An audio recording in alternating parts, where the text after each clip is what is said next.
La magie rencontre la mythologie. L'élu affronte le fils de Poséidon, l'un façonné par la prophétie, né pour défier le destin, l'autre forgé par les dieux pour s'opposer aux titans. Tous deux sont morts, sont revenus et affrontent le destin sans broncher. Mais si ces deux héros se croisaient un jour, baguette contre épée, sort contre mer, qui en sortirait vraiment vainqueur? Eh bien, découvrons-le.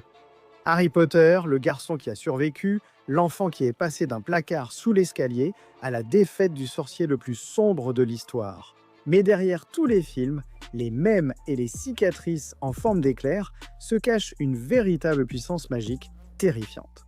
La force de Harry ne provient pas d'une fiche de jeu vidéo, elle coule dans ses veines. Le sacrifice de sa mère lui a donné une protection magique si puissante qu'elle a littéralement repoussé le sortilège de la mort de Voldemort. Un sort conçu pour anéantir l'âme. Cette protection persiste pendant des années, se manifestant par sa capacité à résister à la possession, à survivre à des attaques directes contre son âme et même à repousser la magie noire qui désintègre tout le reste au contact. Et à mesure qu'il grandit, le potentiel de Harry explose. Adolescent, il affronte des mange-morts pouvant détruire des bâtiments d'un geste. Traducto con figlio exposo.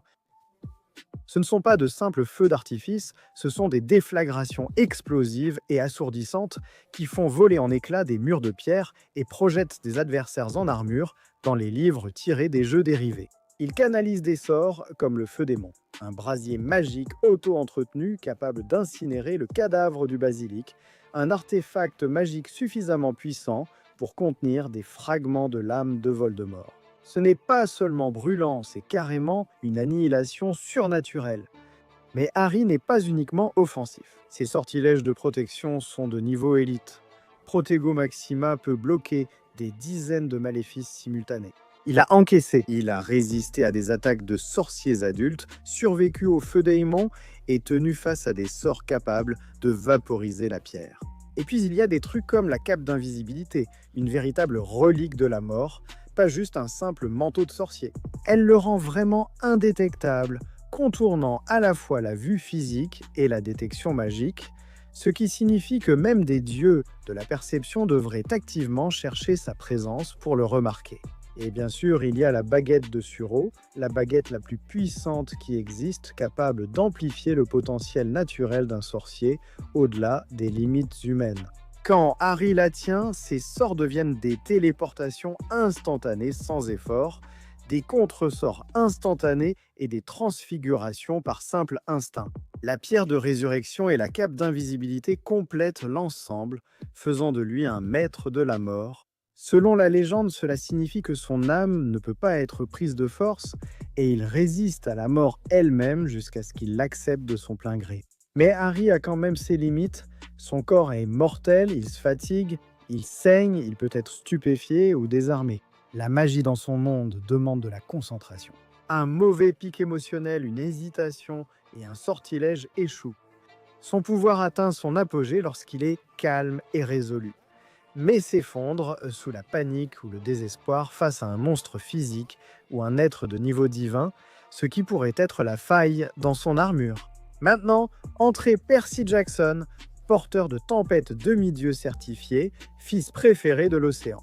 Le pouvoir de Harry a été acquis, celui de Percy hérité. Il est littéralement le fils de Poséidon, l'un des 3 grands Olympiens. Cette lignée à elle seule le place au sommet du potentiel des demi-dieux. Ses statistiques de base dépassent déjà l'entendement humain. Même enfant, Percy encaissait sans effort des impacts qui auraient écrasé des voitures. Mais à l'époque du dernier Olympien, il affronte Arès, le dieu de la guerre, et il tient tête. Les coups d'Arès peuvent fracasser des flancs de montagne et enflammer l'air lui-même. Et Percy ne fait pas que survivre, il riposte. Ce combat à lui seul place sa résistance, au moins à l'échelle de plusieurs villes, voire continentales si l'on prend en compte l'échelle divine, et il ne fait que devenir plus fort. Dans les héros de l'Olympe, Percy a affronté des titans comme Hyperion et Krios, des entités qui incarnent les forces primordiales du cosmos. Lorsque la puissance d'Hyperion se manifeste, il transforme toute une forêt en champ de feu. Percy encaisse ces explosions puis le repousse, avec des vagues géantes. Il a aussi encaissé les coups de Chronos, un véritable dieu du temps, pas une simple métaphore. Contrôle les horloges, ce méchant, le titan qui déforme l'espace-temps à travers les royaumes, et Percy tient toujours debout. Mais le véritable facteur X, c'est son contrôle sur l'eau. Son hydrokinésie ne consiste pas seulement à créer des vagues, il les a aussi à séparer. Il a séparé des mers, invoqué des ouragans, inondé des canyons entiers et créé des constructions d'eau assez denses pour bloquer la lave et l'eau. Il guérit instantanément, ses os brisés se ressoudent en quelques secondes, son endurance se régénère sans fin, sa force se multiplie de façon exponentielle. Un Percy hydraté est pratiquement un dieu. Et puis il y a Anaklusmos, une épée en bronze céleste forgée par les dieux eux-mêmes. Elle tranche la magie, la chair divine et les monstres sans distinction, contournant totalement la résistance des mortels. La lame dévie la foudre, transperce l'armure des titans et se reforme seule si perdue. Contrairement à la baguette de Harry, nécessite-t-elle de la concentration? C'est purement instinctif. Percy est dangereux non seulement par sa puissance, mais aussi par son état d'esprit. Il a affronté Dieu, monstres et armées, et dirige encore avec précision tactique. Il a affronté l'incarnation même de la Terre, Gaïa, sans broncher. Il a utilisé son environnement pour submerger ses adversaires, transformant des paysages entiers en armes, et il est rapide, plus rapide que n'importe quel demi-dieu ordinaire. Il peut réagir à la foudre, surpasser des chimères volantes et foudroyer ses ennemis sur le champ de bataille avant même qu'il ait fini leur cri de guerre. La scène est prête. C'est un terrain neutre, sans avantage océanique, pas de poudlard, un champ de bataille fissuré de terre et de pierre, des nuages épais au-dessus, le vent tranche à travers le silence. L'un porte le pouvoir de l'Olympe, l'autre l'héritage de la mort elle-même. Au moment où ils se voient, Harry le sent, le bourdonnement d'une puissance divine, comme de l'électricité statique qui rampe sur sa peau. Les instincts de Percy s'activent instantanément. Ce gamin a été traqué par des dieux, des monstres et le destin lui-même. Il n'y a pas de temps pour les monologues. Harry agit le premier comme toujours, un mouvement de la baguette de Suro.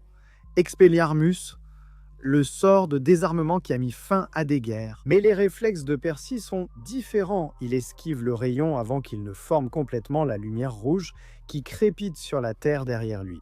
Un autre sort suit, Stupefix, Impedimenta, tir rapide, mais chacun d'eux frappe une barrière de brume tourbillonnante. L'hydrokinésie de Percy condense l'humidité en un bouclier liquide qui absorbe la force cinétique et éclabousse sans danger. Percy riposte. Un coup de pied qui fait trembler le sol, invoquant de l'eau directement du sol, un geyser jaillit vers le haut, repoussant Harry en arrière. Il agit à peine hors de portée, réapparaissant dans un craquement d'air déplacé derrière Percy. Patrificus totalis, crie-t-il, mais Anaklusmos intercepte le métal divin, absorbant l'énergie du sort dans un bruit semblable au tonnerre. Harry change de tactique, conjurant plusieurs illusions, des images miroirs de lui-même qui s'étalent en cercle. Chacune commence à lancer simultanément une douzaine d'éclairs cramoisis, tirant à l'unisson. Percy ferme les yeux, sent l'humidité dans l'air et la fait exploser, une explosion de vapeur qui rase, tout dans un rayon de 20 mètres. Les illusions disparaissent instantanément. Le vrai Harry parvient à peine à se protéger, sa robe fumant sous l'impact. Pour toute l'intelligence de Harry, les instincts de combat de Percy sont primaires. Chaque mouvement est intentionnel, aucun geste n'est trop gaspillé. Il fonce, brandissant Riptide avec assez de force pour creuser le sol. Harry invoque une barrière de pierre, mais elle se fend comme du papier. Il se téléporte à nouveau, lançant une malédiction en plein transplanage Expelliarmus. Mais Percy soulève une vague de marée depuis la Terre, le rayon se réfracte et se dissipe alors que l'énergie se disperse dans l'eau. Percy réduit à nouveau la distance et Harry tente le feu démon. Un enfer serpentin rugit dans l'existence, le sol tremble sous sa chaleur, les flammes se tordent en dragons, serpents et bêtes, dévorant tout sur leur passage.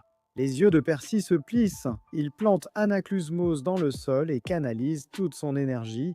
L'air se remplit de brume. La vapeur jaillit alors que mur après mur d'eau, surpressurisé, étouffe les flammes, transformant le champ de bataille en tempête. L'affrontement crée une onde de choc assez puissante pour raser un pâté de maison. Harry est projeté en arrière, désorienté, haletant à travers la vapeur. La silhouette de Percy avance dans la brume comme un fantôme. Harry essaie, répète de lui. Une dernière chose apparaît très haut, canalisant la foudre à travers la baguette de Suro, l'amplifiant avec la puissance propre de la baguette de Suro. Le ciel lui-même répond, les nuages crépitent, alors qu'il invoque un éclair avec assez de tension pour vaporiser une armée de trolls. Mais Percy sourit simplement. Il lève la main et la tempête se plie à sa volonté. C'est ça, le tonnerre et l'éclair font partie de sa famille. Le fils de Poséidon est le frère du dieu de la foudre. Il la canalise, la redirige et la renvoie, amplifiée par Anaklusmos. L'explosion est aveuglante. Quand la lumière s'estompe, Harry est à genoux, sa baguette tremblante, ses sortilèges de protection en lambeaux, la baguette de Suro vacillant d'instabilité. Percé reste ferme, respirant calmement, son aura divine pulsant comme des vagues sur le rivage. Harry murmure une dernière supplication désespérée. Sectum Sempra. La malédiction fend l'air telle une lame, taillant la poussière et les débris. Percé l'arrête avec Anaklusmos, le sort se dispersant en une lumière inoffensive. Il ne frappe pas, il avance simplement et pose le plat de sa lame sur la poitrine de Harry. Pas pour tuer, mais pour arrêter le combat, car c'est ainsi que Percé est. Il n'est pas cruel, il n'est pas sans pitié, mais il est plus fort, et c'est ça l'essentiel. La magie de Harry est polyvalente, elle plie la réalité et elle est infiniment créative. Mais la puissance de Percé est brute, divine et écrasante. Harry peut détruire des murs de château, Percé peut remodeler des paysages, Harry peut se protéger contre des malédictions, Percé peut encaisser des coups de Dieu. La magie de Harry dépend de sa concentration. La fureur de Percé est sa concentration. Même sur un terrain neutre, sans l'amplification de l'océan, l'endurance, la vitesse et le potentiel destructeur de Percé dépassent largement les limites humaines de Harry. Harry ne pourrait gagner qu'avec une préparation parfaite et un contrôle total, transformant le terrain en labyrinthe de pièges et d'enchantements. Mais dans un combat direct, sans eau, sans astuce, sans temps pour planifier, Percé domine. C'est le fils d'un dieu contre un sorcier mortel. L'un est lié par la loi des hommes, l'autre écrit la sienne. Alors, même si Harry Potter est l'élu, Percy Jackson est celui qui gagne 7 fois sur 10. Le fils de Poséidon s'en sort debout, brûlé, fatigué mais invaincu, Percy Jackson l'emporte. Et voilà le combat. Le garçon qui a défié la mort contre le demi-dieu qui commande la nature, 2 héros de prophétie, tous 2 symboles d'espoir dans leur monde, mais quand le mythe rencontre la magie, c'est la marée qui monte et le sorcier qui tombe.